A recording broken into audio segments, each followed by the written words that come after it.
ദൈവ തിരുനാമത്തിന് മഹത്വമുണ്ടാവട്ടെ. Bible reading പ്രോഗ്രാമിൽ സംബന്ധിക്കുന്ന ഏവർക്കും കർത്തൃനാമത്തിൽ സ്നേഹവന്ദനം. പുറപ്പാട് പുസ്തകം 37-ാം അധ്യായമാണ് നമ്മളിന്ന് വായിക്കുന്നത്. നിങ്ങൾ 37-ാം അധ്യായം വായിക്കുമ്പോൾ നമ്മൾ സമാഗമന കൂടാരവുമായി ബന്ധപ്പെട്ടതിൻ്റെ ഭാഗങ്ങളൊക്കെ നമ്മൾ ചിന്തിച്ചു കഴിഞ്ഞു. ഇനി അതുമായി ബന്ധപ്പെട്ട ഒരു ഭാഗം ഞാൻ ചിന്തിക്കുവാൻ ആഗ്രഹിക്കുന്നത് അഭിഷേക തൈലത്തെക്കുറിച്ചാണ്. പുരോഹിതനും മഹാപുരോഹിതനും ഒക്കെയും ഈ അഭിഷേക തൈലം അഭിഷേകം ചെയ്യപ്പെടണമായിരുന്നു. ഈ അഭിഷേക തൈലം പരിശുദ്ധാത്മാവിൻ്റെ ഒരു വലിയ പ്രതീകമാണ്. ജലവും തൈലവും അഗ്നിയും ഒക്കെ പരിശുദ്ധാത്മാവിനെ സൂചിപ്പിക്കുന്ന പ്രതീകങ്ങളാണ് പഴയ നിയമത്തിലും പുതിയ നിയമത്തിലും ഒക്കെ. അതുകൊണ്ട് ഇനി പറയുന്ന ഈ തൈലമുണ്ടാക്കുന്ന ആ മാനദണ്ഡമാണ് പുതിയ നിയമത്തിൽ പരിശുദ്ധ സഭയിൽ മൂറോൻ അഭിഷേകം. മൂറോൻ ഉണ്ടാക്കുന്നതും ഇതിൻ്റെ അടിസ്ഥാനത്തിലാണ്. പരിശുദ്ധാത്മാ നൽവരത്തിനു വേണ്ടി ഒരു വ്യക്തിയുടെ മേൽ സ്നാനം കഴിഞ്ഞാൽ ഉടനെ പുരോഹിതൻ അഭിഷേകം ചെയ്യുന്നത് പരിശുദ്ധ മൂറോൻ കൊണ്ടാണ്. ഈ അഭിഷേക തൈലം എങ്ങനെ ഉണ്ടാക്കണമെന്ന് മോശയ്ക്ക് യഹോവയായ ദൈവം കൃത്യമായ ഒരറിയിപ്പ് നൽകുന്നുണ്ട്.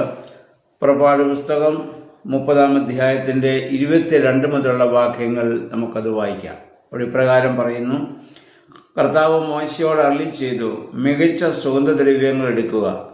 വിശുദ്ധ മന്ദിരത്തിൽ നിലവിലിരിക്കുന്ന ഷെക്കേലിൻ്റെ കണക്കനുസരിച്ച് 500 ഷെക്കേൽ ശുദ്ധമായ മീറയും 250 ഷെക്കേൽ സുഗന്ധമുള്ള കറുവാപ്പട്ടയും 250 ഷെക്കേൽ സുഗന്ധ സസ്യവും 500 ഷെക്കേൽ അമരിപ്പട്ടയും 1 ഹീൻ ഒലിവെണ്ണയും എടുക്കുക. സുഗന്ധ തൈലങ്ങൾ നിർമ്മിക്കുന്ന വിദഗ്ധനെ പോലെ ഇവയെല്ലാം കൂട്ടിക്കലർത്തി ഒരു വിശുദ്ധ തൈലമുണ്ടാക്കണം. അത് വിശുദ്ധമായ അഭിഷേക തൈലമായിരിക്കും.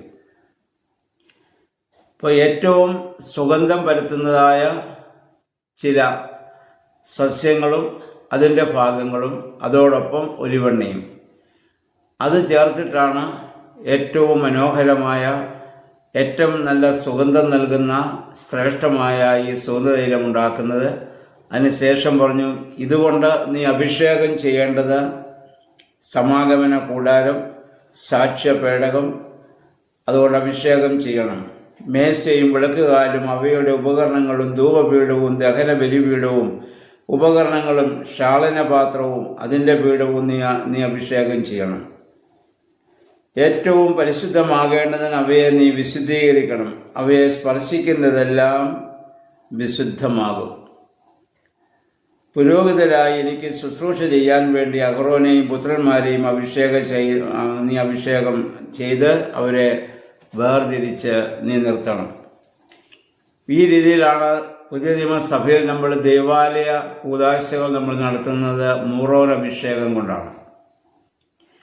ഒരു വ്യക്തിയെ വിശുദ്ധനാക്കി തീർക്കുന്നത്, ദൈവത്തിൻ്റെതാക്കി മാറ്റുന്നത്, ദൈവാനുഭവത്തിൽ വളരെ അവനെ ശക്തീകരിക്കുന്നത്, ഒന്ന് അതിൻ്റെ ബാഹ്യമായുള്ള ഒരു കർമ്മമായി നമ്മൾ ചെയ്യുന്നത് പരിശുദ്ധ മൂറോൻ അഭിഷേകമാണ്. പരിശുദ്ധാത്മ നൽവരം ആ വ്യക്തിക്ക് ആ സമയത്ത് അവിടെ ലഭിക്കുന്നു.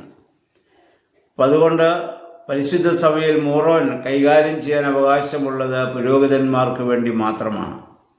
അതോടെ ഇതിനെ താഴോട്ട് ഇനി പറയുന്നു, മറ്റാരും ഇതേ രീതിയിൽ മറ്റ് തൈലമുണ്ടാക്കുകയോ ഉപയോഗിക്കുകയോ ചെയ്യരുത്. ഒരു പള്ളിയിലെ പ്രധാന ശുശ്രൂഷകന് പോലും മൂറോൻ കുപ്പി കയ്യിലെടുക്കാൻ അവകാശമില്ല. അത് പട്ടക്കാരൻ മാത്രമേ അതെടുക്കുകയുള്ളൂ, അത് കൈകാര്യം ചെയ്യുകയുള്ളൂ. ഒരു പാത്രത്തിൽ നിന്ന് മറ്റൊരു പാത്രത്തിലേക്ക് പകരാൻ വൈദികർക്കും അവകാശമുള്ളത് മെത്രാപ്പോലീത്തയ്ക്ക് മാത്രമേ സാധിക്കുകയുള്ളൂ. അത്രമാത്രം വിശുദ്ധമായിട്ടാണ് പരിശുദ്ധ മൂറോനെ സഭ കാണുന്നത്. ആയതുപോലെ തന്നെയാണ് പഴയ നിയമത്തിലെ മോശയെയും കൊണ്ട് ദൈവം ഈ അഭിഷേക തൈലം ഉണ്ടാക്കിച്ചതിൻ്റെ കൊണ്ടാണ് പുതിയ നിയമത്തിൽ നമ്മൾ ഈ മൂറോൻ അഭിഷേകം നമ്മളിവിടെ ഉണ്ടാക്കുന്നത്. ഇത് ദൈവം നേരിട്ട് മോശയ്ക്ക് പറഞ്ഞു കൊടുക്കുകയാണ്. അതുകൊണ്ട് മറ്റാരും ഇത് കൈകാര്യം ചെയ്യാൻ പാടില്ല.